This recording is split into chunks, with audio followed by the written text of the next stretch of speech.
नियुक्त किए गए हैं जी। भारतीय जनता टीजीएम सिने कामगार संघ के प्रेसिडेंट, और आज का जो समारोह है, क्या कहना चाहेंगे कि क्या मकसद है इस समारोह का करने का? सबसे पहले मैं अभिनंदन करना चाहूँगा कि हमको इस लायक समझा गया, और फूल सिंह जी का अभिनंदन, और फिर विशाल भगत सर का अभिनंदन, और आप आए हुए सभी लोगों का मैं अभिनंदन करना चाहता हूँ। ये कामगार संघ, इनके मार्गदर्शन में जैसा हमने अभी तक इनका मार्गदर्शन पाया और हम आगे पाते रहेंगे, उसी को उचित तरीके से हम आगे चलाएंगे। तो कुछ बताइए, अभी तक जो आपका प्लानिंग है इसको लेकर आगे क्या करने वाले हैं, किस तरह से जो कामगार यूनियन से जुड़ेंगे उनको क्या फ़ायदा होगा, किस तरह से उनको आप सपोर्ट करने वाले हैं? प्लानिंग अभी ये है कि पहले क्या होता था कि बहुत से लोग आते थे हमारे, जो बेरोज़गार बेचारे, जो स्पॉट बॉय या छोटे तबके के जो टेक्नीशियंस, या जिनके पास पैसों के लेकर कि बहुत सारे कि हम कैसे जाएं एडमिशन्स लें, उनके लिए 2 महीने तक अभी फ्री व्यवस्था दिया जाएगा, और बहुत जल्दी हमारे पोर्टल जो है ऑनलाइन हो जाएगा और उस पर फ्री इनको व्यवस्था किया जाएगा पूरा तरीके से। सर, आपको एक कलाकार हैं, तो ये बताइए कि कलाकार के तौर पे कितना ज़रूरी होता है कोई ऐसा संघ हो जो आपको नेतृत्व करे, आपको सपोर्ट करे हर चीज़ में जो आपको चुनौती हो? बहुत ज़रूरी होता है। देखिए, मैं कलाकार हूँ, तो एक कलाकार का दर्द बखूबी समझ सकता है। वैसे भी हमारे ट्रेड में काम करने वाले लोग, चाहे आप मीडिया बंधु हो, हम जितने भी लोग हैं हमारे ट्रेड में जो काम करते हैं, हम लोग बड़े संवेदनशील लोग होते हैं। और एक कलाकार होने के नाते हमने भी बहुत सारी परेशानियां देखी ही होंगी मुंबई में। ऐसा नहीं कि हम किसी बड़े घराने के, इस इंडस्ट्रीज के बड़े घराने के लोग थे कि मैं घर से निकला और मुझे काम मिल गया। मैं भी तो एक छोटे से गांव से आया हुआ व्यक्ति। हमने भी बहुत मेहनत किया। हमने भी देखा कि कितने कलाकार कैसे प्रताड़ित किए जाते हैं, खासकर बाहर से जो आते हैं बहुत प्रताड़ित होते हैं। कि मैंने भी उन दर्द को झेला है। लेकिन चूँकि शुरुआत से ही ये संस्था बनने से पहले, ये संघ बनने से पहले हम मजदूर यूनियन में ही हमेशा काम किए हैं। कच्छ जनरल मजदूर संघ है, जिसमें जितने भी गुजरात में पोर्ट में मजदूर काम करते हैं, वहाँ यूनियन का आज भी प्रमुख हूँ और वहीं लगातार मैं काम करता हूँ। तो मजदूरों की वेदना, मजदूरों का दर्द, चूँकि मैं भी एक मजदूर हूँ, आज भी मजदूर हूँ, कल भी मजदूर था, आज भी मजदूर हूँ और कल भी मजदूर रहूँगा। तो मैंने उस दर्द को देखा। और उस समय क्या होता था कि ये संघ खोलने का जो सबसे बड़ा मकसद था, हालांकि संघ मैंने नहीं खोला, हमारे पार्टी के शीर्ष नेता श्री प्रहलाद सिंह पटेल जी, गोपाल शेट्टी जी, सुधीर मुंडकरवार जी, उसमें भारतीय जनता पार्टी के प्रदेश अध्यक्ष थे, सबकी इच्छा थी। चूँकि उन्होंने मेरे काम को देखा था कि ये एक यूनियन लीडर है, मजदूरों के हित में काम करता है और ये कलाकार तो है ही, तो चलो इसको ही इसकी जिम्मेदारी देते हैं। और फिर उन्होंने मुझे नेशनल प्रेसिडेंट बनाया। और मैं इस बात से मैं गर्व महसूस करता हूं कि 7 साल हो गए हमारे संस्था को। 7 साल में हमारी संस्था को एक दाग नहीं लगा है, वरना यूनियन में तो दाग लगता ही रहता है। हमारी हमेशा कोशिश रही कि जो और यूनियन लोग करते हैं काम, हम थोड़ा सा उससे अलग हट के काम करें। चूँकि और सब यूनियन में आप देखेंगे, सिंटा को छोड़ दीजिए, फेडरेशन को छोड़ दीजिए, बाकी जो यूनियन है बहुत सारे राजनीतिक पार्टी के भी यूनियन है, उसमें कोई कलाकार आपको नहीं मिलेगा अध्यक्ष, कोई कलाकार महामंत्री नहीं मिलेगा। पॉलिटिकल लोग उसमें महामंत्री हैं, अध्यक्ष हैं। तो वो कैसे वेदना को समझेंगे, आर्टिस्टों की वेदना को, कैमरामैन की वेदना को, राइटर की वेदना को।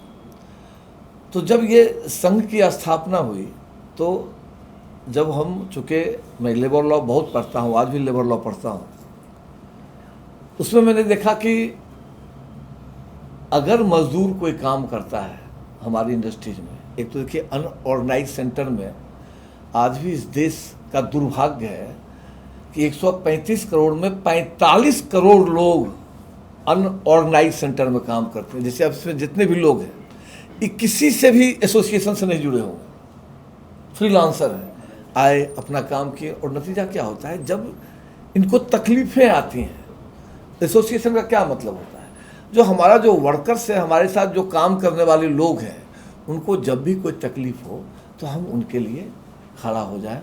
क्योंकि ये संघ एक समूह है, और समूह, हम अगर 3 आदमी बैठे हैं, हमारे संघ में इतने पदाधिकारी हैं, 8,800 लगभग 8,700 समथिंग मेंबर हैं हमारे। तो हमेशा मेरी कोशिश रही है कि जो दबा कुचला लोग, जो बड़े लोग हैं, वो हमारे यहाँ क्यों आएंगे? जो अमिताभ बच्चन जी और शाहरुख खान, उनको क्या मतलब है हमारे हमसे?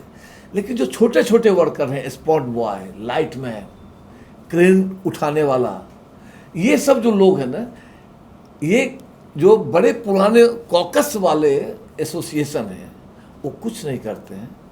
उनको सिर्फ पैसा से मतलब है, पैसा से मतलब। देखिए आज जो लेबर लॉ होता है वो सबके लिए एक समान होता है। ऐसा नहीं कि हमारे लिए कुछ और होगा, उनके लिए कुछ और होगा। लेबर लॉ को कोई भी इंडस्ट्रीज, खासकर हमारी इंडस्ट्री तो बिल्कुल ही फॉलो नहीं करती।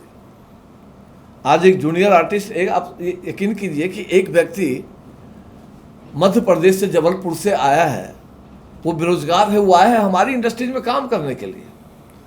और जैसे वो काम करने आएगा तो उसको पता चलेगा कि भाई किसी एसोसिएशन का कार्ड है या नहीं है। एसोसिएशन का कार्ड नहीं होगा तो काम करने नहीं देगा। अब वो अगर उसको स्पॉट बॉय बनना है तो स्पॉट बॉय ने जो एसोसिएशन बना के रखा है ऐसे 25 साल पहले, 50 साल पहले, वो कहते हैं पहले 50,000 रुपया दो, मेंबर बनो, फिर काम करने जाना। अब आप मुझे बताइए, गरीब मजदूर, एक स्पॉट बॉय जो तमाम लोगों के जूठे साफ करता है, लाके खाना खिलाता है, पानी पिलाता है, चाय पिलाता है, अगर उसके पास 50,000 रुपया होते मध्य प्रदेश में तो यहाँ नहीं आता ये काम करने के लिए। तो वो भी 50,000 रुपया का रिटर्निंग क्या, नथिंग। अगर उसका पैसा कहीं फंस गया किसी प्रोड्यूसर के यहाँ और वो अगर गया अपने एसोसिएशन के पास, चूँकि मैंने इसको फेस किया है, मैं अपना दर्द आपसे बयां कर रहा हूँ, मैंने फेस किया उन चीज़ों की। अगर वो गया प्रोड्यूसर के यहाँ, एसोसिएशन प्रोड्यूसर को बोल दिया कि अरे भाई क्यों पैसा नहीं दिया, प्रोड्यूसर से उसकी सेटिंग हो गई, स्पॉट बॉय बेचारा वहीं का वहीं खड़ा रह गया। अगर कुछ मिला भी तो एसोसिएशन में बहुत कुछ ऐसे लोग होंगे जो बुला के कुछ दीजिए, कहे उससे पंगा मत लो, तुमको काम करना है, इतना बड़ा प्रोड्यूसर है, तुम्हारा कैरियर खराब। अरे एक स्पॉट बॉय का कैरियर क्या खराब करोगे आप बेचारे का? तो ये सब जो कॉकस है ना, इसको तोड़ना ये हमारा सबसे बड़ा मकसद था और मैं उसमें बहुत हद तक सफल भी हुआ। एक जूनियर आर्टिस्ट, एक लड़की आई कहीं से, अब वो बहुत अच्छी एक्टर नहीं है, एक्ट्रेस नहीं है, लेकिन उसको इसी लाइन में काम करना है। अब वो जूनियर आर्टिस्ट का कार्ड बनाएगी तो 5 लाख चाहिए, 4 लाख रुपया चाहिए। अब वो 4 लाख रुपया वो गरीब कहाँ से लेके आएगा साहब? और मिलना कितना पैसा है जूनियर आर्टिस्ट को? 800। वो भी 800 में क्या रोज काम मिलता है? तो मैंने उस कॉकस को भी तोड़ा। मेरे साथ मतलब मैं समझता हूँ कि ये 7,500 मेंबर में 3,000 ऐसे मेंबर होंगे जिनसे 1 रुपया फ़ी नहीं लिया। मैंने कहा जब तुम कमाना तब संघ का जो फ़ी है, और क्योंकि संघ बिना फ़ी के नहीं चलता है, संघ अगर आज किसी को मेंबर बनाता है तो उसका इंश्योरेंस करता है। ये देश का पहला ऐसा एसोसिएशन है, चूँकि मैं भारतीय जनता पार्टी से हूँ और मोदी जी के उन आदर्शों का अक्षरशः पालन करता हूँ जिसमें वो कहते हैं कि पंक्ति के अंतिम छोर में खड़ा हुआ व्यक्ति का अगर विकास होता है तो समझो पूरे देश का विकास होता है। हमेशा इन चीज़ों को फॉलो किया लाइफ में। अब वो लड़की जिसको जूनियर आर्टिस्ट बनना है उसको 5 लाख चाहिए। मैंने इस कॉकस को तोड़ा, बहुत लोगों को फ्री कार्ड दिया। मैंने इनको क्या कहा, 2 महीने के लिए फ्री करो सबको। जितने भी इंस्टीट्यूट्स, आप देखिए कितना बड़ा खेल है हमारी इंडस्ट्रीज का, आप लोगों को ये जानना बहुत जरूरी है। इंस्टीट्यूट, ट्रेनिंग इंस्टीट्यूट आप पूरे महाडा में देखेंगे भरा होगा। बहुत ऐसे लोग हैं जो अपने घर में चला रहे हैं, 10 स्टूडेंट को बुलाया, फिर गया वो 10 स्टूडेंट चला रहे हैं। लेकिन क्या किसी ने इस बात का ध्यान दिया कि आज मैं पैसे लेके इनको ट्रेंड कर रहा हूँ, इनको काम कैसे मिले, इस पर कभी कोई ध्यान देता है? कोई भी ये ट्रेनिंग इंस्टीट्यूट वाले हर वर्ग में, हर क्षेत्र में, चाहे इंजीनियरिंग हो, डॉक्टरी की पढ़ाई हो, आईटी की पढ़ाई हो, हर कॉलेज में कैंपस सिलेक्शन होता है कि वहाँ बाहर से लोग आते हैं और लड़के को सेलेक्ट करते हैं, लड़कियों को सिलेक्ट करते हैं और डिफरेंट जगह पर जॉब देते हैं। लेकिन यहाँ जॉब के नाम पर नथिंग। पैसा लिया, लड़का आया, लड़का इस बात से खुश है, उसके माँ पिताजी इसी बात से खुश हैं, मेरा बेटा ट्रेनिंग कर रहा है, कल ये बहुत बड़ा हीरो बनेगा, मेरी बेटी ट्रेनिंग कर रही है, बहुत अच्छा ये कोरियोग्राफर बनेगी। लेकिन जितने भी इंस्टीट्यूट वाले हैं, तथाकथित, मैं ये कहना चाहता हूँ तथाकथित, कोई भी व्यक्ति हमसे इस बात पे डिबेट नहीं कर सकता है कि हाँ हमारे यहाँ 2 साल के अंदर 400 लड़के पास किए हैं, उसमें से मैं 40 को भी काम दिलवा पाया। मैं यही कहना चाहता हूँ उन इंस्टीट्यूट के मालिक से कि आपका कोऑर्डिनेशन जो इंडस्ट्री में एस्टेब्लिश प्रोडक्शन हाउस है, आप उसके पास जाइए, आप उनको बोलिए कि आप अपना रिप्रेजेंटेटिव भेजिए, आप अपने कास्टिंग वाले को भेजिए। मैं वर्कशॉप लगाता हूँ, आज इतना बड़ा जगह इसमें वर्कशॉप आराम से हो सकता है, वर्कशॉप लगाता हूँ और उसमें से टैलेंट खोजता हूँ, और जो टैलेंट होगा उसको काम देंगे, जो कम टैलेंट वाला हुआ उसको भी काम देंगे। एक तो सबसे बड़ा मुद्दा ये है कि ट्रेनिंग इंस्टीट्यूट से लड़के लड़कियाँ लगातार पास होके आ रहे हैं, एक डिग्री लेके, एक डिग्री मिल गया उनको, 1.5-2 लाख रुपया उनका खर्च हुआ, एक डिग्री मिल गया, अब खुश हैं कि चलो मैं पढ़ाई करके, जैसे कॉलेज से लोग निकलता है वो निकलते हैं, लेकिन उसके बाद वो कभी उस प्रोड्यूसर के यहाँ जा रहे हैं, कभी उस प्रोड्यूसर के यहाँ वो भाग रहे हैं, उनको कुछ पता नहीं है। और इसी दरमियान भागने के दौरान कहीं न कहीं फर्जी कोऑर्डिनेटर मिल जाता है, मैं तुमको हीरोइन बना दूंगा, अरे तुम तो बिल्कुल ही हीरोइन तुमको बनाऊंगा, मैं तुमको तो हीरो बना दूंगा, ऐसा करो कि इतना पैसा लगाओ, ये कंपनी का है, इसमें शो बन रहा है, तुमको इसे मैं करा दूंगा। और ये हमारी टीवी इंडस्ट्री में, चूँकि मैं कलाकार हूँ, टीवी इंडस्ट्री से जुड़ा हुआ व्यक्ति हूँ, एक एस्टेब्लिश टेलीविज़न आर्टिस्ट हूँ, हमारी इंडस्ट्री में ऐसा नहीं होता। 1-8% होता होगा तो होता होगा, क्योंकि टेलीविज़न इंडस्ट्री में फिल्म नहीं है। फिल्म अगर मैं फिल्म बना रहा हूँ, आई एम प्रोड्यूसर, मेरी मर्जी की आपको हीरो बना दूँ, मुझे कोई नहीं रोक सकता है। लेकिन मैं अगर टेलीविज़न का कोई शो बना रहा हूँ तो आई एम ए कॉन्ट्रैक्टर, हम किसी चैनल से कॉन्ट्रैक्ट मिला है मुझे, और चैनल तमाम आर्टिस्टों को फाइनल करता है। ऐसा नहीं है कि आप फाइनल कर लेंगे, कोई प्रोड्यूसर टेलीविज़न चाह लेगा फाइनल कर लेगा। तो हमारा एक सबसे बड़ा मुद्दा ये है कैंपस सिलेक्शन। हर इंस्टीट्यूट वाले को कम से कम एक परसेंटेज तो करना पड़ेगा उसको, कि हाँ ये 50 लड़कियाँ पास किए हैं, इसमें से मैं 10 को 100% दूंगा कैंपस सिलेक्शन। एक लड़ाई हमारी ये है, और एक बड़ा भावनात्मक लड़ाई है हमारी मजदूरों के लिए, कलाकारों के लिए, कि जब कोई टेलीविज़न का शो चलते रहता है तो आप देखते होंगे किसी सीरियल में 5 दिन के लिए एक आदमी आया, कलाकार आया, काम किया, चला गया, उसको कैमियो कहते हैं हम लोग, कैमियो के लिए आया, चला गया। अब उसको पैसा कम मिलेगा, जो एग्रीमेंट अगर हो गया उसका, नहीं, एक तो एग्रीमेंट होता नहीं है कैमियो का, अगर एग्रीमेंट हो गया तो पैसा मिलेगा आफ्टर 3 मंथ्स, वो भी गारंटी नहीं, 4 महीने के बाद मिल सकता है, 5 महीने। अब बताइए, लेबर लॉ कहता है कि मजदूर का पसीना सूखने से पहले उसको मजदूरी मिलनी चाहिए। हमारा ये डिमांड है, अभी मैं इनको बोला भी हूँ कि जो हमारे यहाँ चैनल हैं, जैसे कलर्स हैं, स्टार प्लस हैं, सोनी है, ये सब के जो स्टेक होल्डर है ना, ये सब फॉरेन के लोग हैं। हम 49% के लोग ही इंडियन लोग, उसमें पार्टनर है 51% बाहर का है। तो उनका वहाँ रूल कुछ और है और यहाँ रूल कुछ और है, दोनों जगह का अलग अलग रूल है। तो मैं तमाम चैनल को भी ये सतर्क करना, ये लड़ाई में बहुत दिन से लड़ भी रहा हूँ, लेकिन ये 2 साल से आप भी समझते हैं कि कोरोना ने तो सबके पैर बांध दिए, वरना तो मैं तो लड़ने वाला व्यक्ति हूँ। और क्योंकि अगर मैं नहीं लड़ा, अध्यक्ष होने के नाते मैं अपने मजदूर भाई का, अपने स्पॉट दादा का अगर लड़ाई नहीं लड़ा तो फिर मुझे अध्यक्ष रहने का कोई हक ही नहीं बनता। ये मेरा मोरल ड्यूटी है कि मैं उनकी लड़ाई लड़ूं। सामने वाला कितना मजबूत है इससे मुझे कोई फर्क नहीं पड़ता है, क्योंकि मैं जिस पार्टी में काम करता हूं उस पार्टी का मुखिया नरेंद्र भाई मोदी है। इसलिए उनका एक बात हमेशा ध्यान रखता हूं, जिसकी जिम्मेदारी होगी जवाबदेही उसी की होगी। तो आज अगर इंडस्ट्रीज में ये छोटे छोटे वर्कर्स की अगर आज ये तबाही है, तो इसके दोषी प्रोड्यूसर से ज़्यादा चैनल वाले बैठे हुए हैं। जो चैनल जब कॉन्ट्रैक्ट देते हैं उनको कॉन्ट्रैक्ट के समय ही कहना चाहिए, कॉन्ट्रैक्ट में रिटर्न में लेना चाहिए कि भाई आपके यहाँ जो कैमियो वाले काम करते हैं उनका जो है सो पैसा आप विदिन 1 वीक दे दो। हम ये नहीं कहते हैं कि विदिन 1 वीक दे दो, क्योंकि एक चैनल से एक टेलीविज़न प्रोड्यूसर का जब महीने का बिल आता है तो 4 करोड़, 5 करोड़, 3 करोड़, 2 करोड़ आता है, कोई लाखों में नहीं आता है बिल। तो अगर और जो उस 3 महीने में अगर कैमियो आर्टिस्ट काम किया होगा तो 5 किया होगा, कैमियो आर्टिस्ट को कितना पैसा देते हैं? 5,000, 7,000, 8,000, 2,000 ऐसे पैसा देते हैं। आप सोचिए, एक वर्कर 5 दिन यहाँ से नया गांव जाके काम किया हो किसी टेलीविज़न के शो में, अंधेरी से निकला, ट्रेन पकड़ा, पैदल गया, ऐसे गया, काम किया, कोई अलाउंस तो मिलता नहीं है, 5 रुपया। काम किया, उसके बाद वो भी 2000 में काम किया, 3 दिन काम किया 6000 में, 500 रुपया आने जाने में खर्च हो गया। अब वो 5500 के लिए 3 महीने तक इंतज़ार कर रहा है, और इस 3 महीने में अगर उसको 5-5.5 नहीं मिला तो चूँकि उसके पास पैसे नहीं रहते हैं तो वापस होगा। और ये कॉकस है, ये साजिश है कि कैमियो आर्टिस्ट का पैसा दबा के रखो, 3 महीना में दे दिया तो ठीक है, नहीं तो इसे भी चला जाएगा, मांगने ही नहीं आएगा ना, क्योंकि वो सर्वाइव कैसे करेगा। ऐसे भी बहुत कलाकार हैं जो रोज़ ट्रेन से आते हैं, जिस तरह से भर भर के पूरे देश से, मक्का मदीना कहा जाता है मुंबई को पूरे कलाकारों का, हमारे देश का। मुझे नहीं लगता है कोई गांव का कोई ऐसा घर होगा जिस घर में एक आदमी कलाकार बनना नहीं चाहता होगा। किसी को कैमरामैन बनना है, किसी को सिंगर बनना है, किसी को डांसर बनना है ना। तो ये हमारा मक्का मदीना है एक तरह से, कलाकारों के लिए मक्का मदीना जिसको लोग कहते हैं।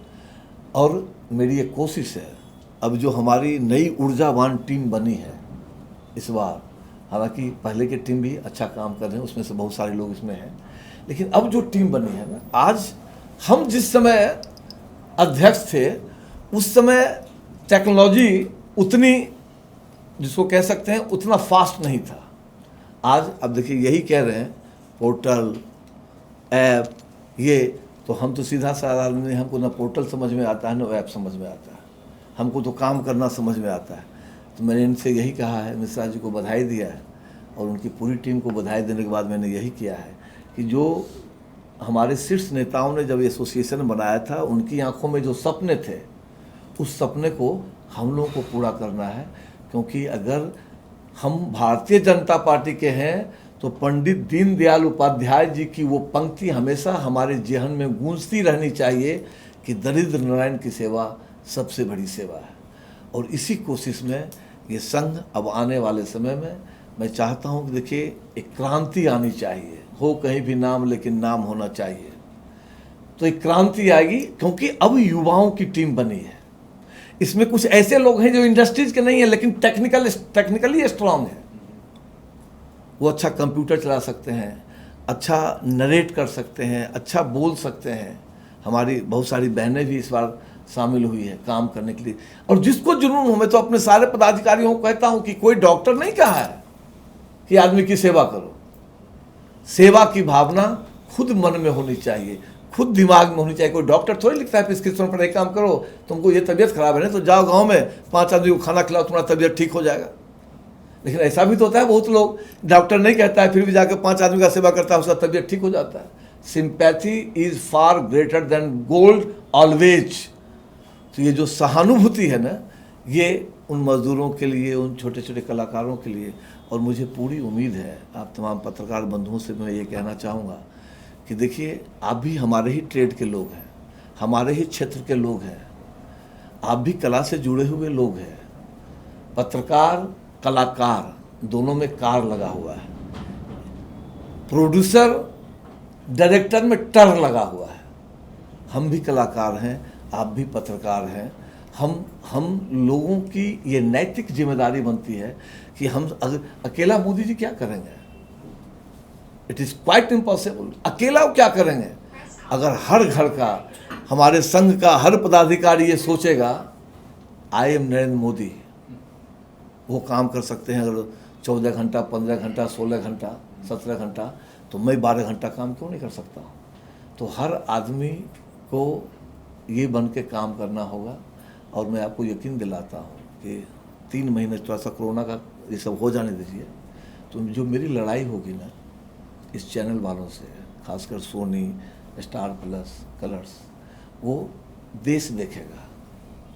वो ऐसा नहीं सिर्फ बम्बई देखेगा, वो देश देखेगा। क्योंकि हम उन मुद्दों के लिए लड़ना चाहते हैं जो सबसे ज्वलंत मुद्दा है, और ये रोटी का सवाल है, ये रोजगार का सवाल है।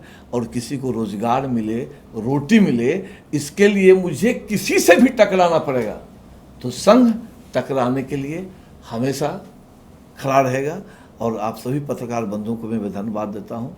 आपको भी लगे तो मिश्रा जी से मिलके, जो मेंबर्स हों, आपको लगे कोई कलाकार कहीं भटक रहा है, तकलीफ़ में है, देखिए एक बात मैं बताऊं, आप अगर सर्वे करेंगे तो देश के किसी एसोसिएशन में, मेरा जो एसोसिएशन, ये मैंने हर माँ कहती है कि मेरा बेटा तो बहुत अच्छा है, हर माँ कहती है, लेकिन चूँकि पार्टी का एसोसिएशन है तो हमारा जो मैनिफेस्टो है उसमें जो हमारा सबसे अंतिम इंश्योरेंस वगैरह ये सब जो है वो तो है कि कोई भी हमारा वर्कर, अगर कैमरामैन हो, इस पर कोई भी हो, वो काम पे जा रहा है, कमालिस्तान जा रहा है, फिल्म सिटी जा रहा है, वहाँ काम कर रहा है, भगवान न करे ऐसी घटना हो, लेकिन मृत्यु का योग जब होता है तो मृत्यु कभी भी आती है।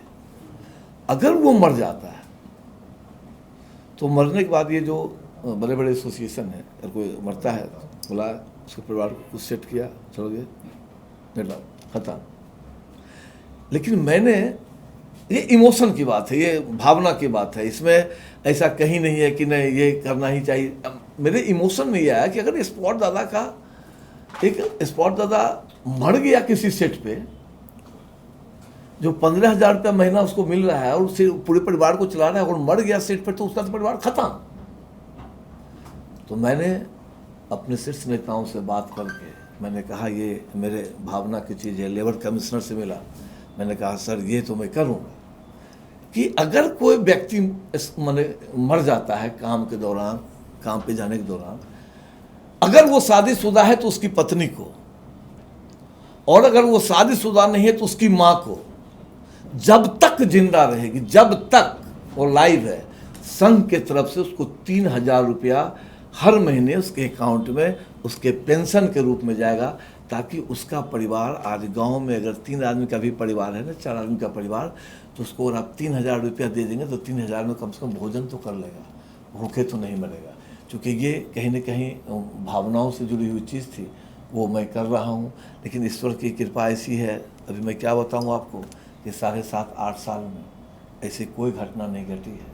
हमारे जो नवनिर्वाचित पदाधिकारी हैं, सबों से मैंने एक ही अनुरोध किया है कि आप सेट पे जाइए, लोगों से मिलिए।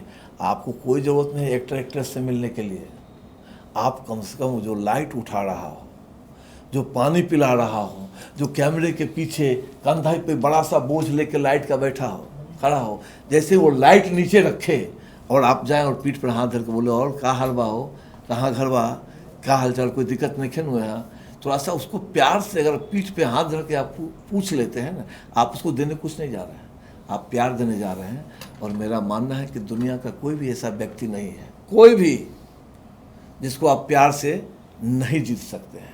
क्योंकि सबसे बड़ी ताकत किसी चीज़ में है तो वो प्यार में है, झुकने में है। क्योंकि जिसको प्यार करने आ गया और जिसको झुकने आ गया ना, फिर वो कभी पीछे मुड़कर नहीं देखता है।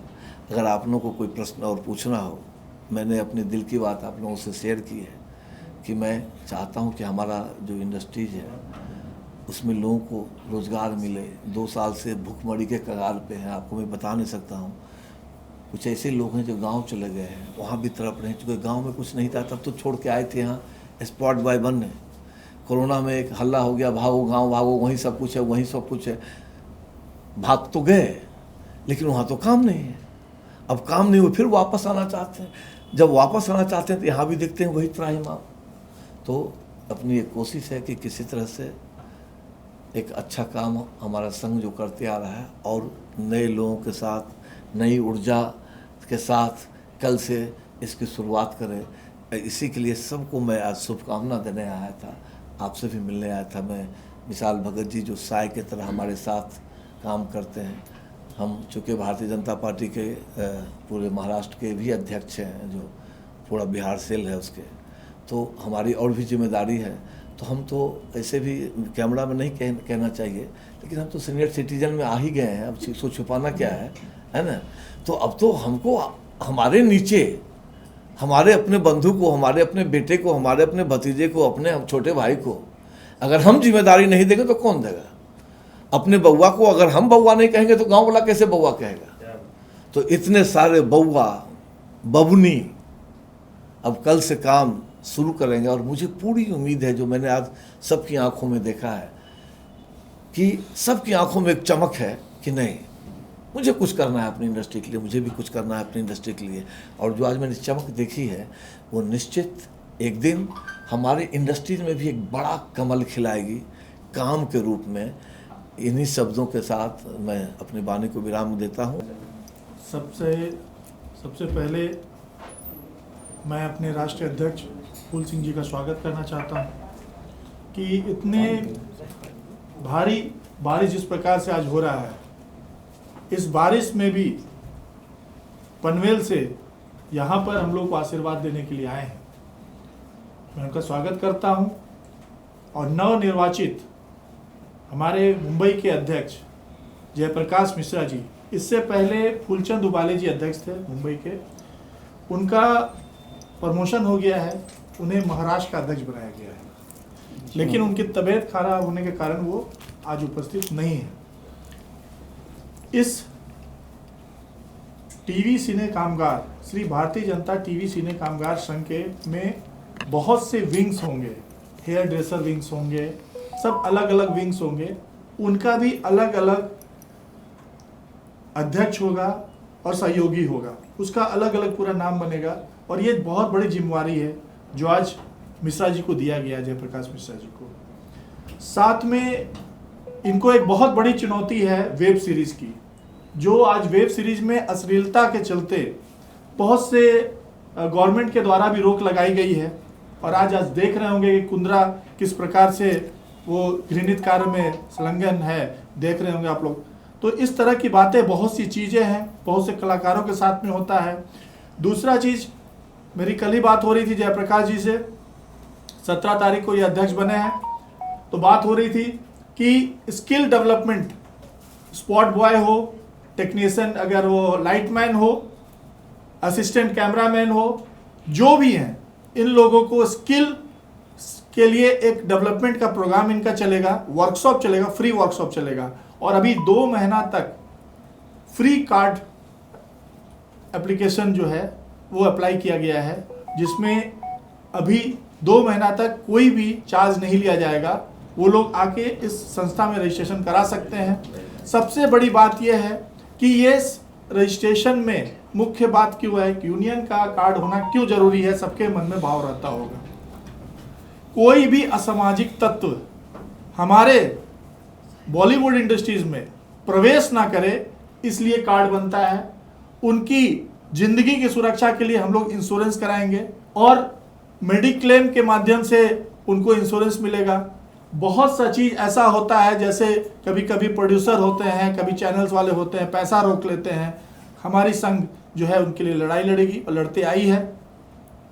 आज हमारे अध्यक्ष साहब ने बताया, फूल सिंह ने बताया कि हम लोग 8000 मेंबर हैं। वैसे आप लोग का सहयोग रहेगा तो क्यों नहीं?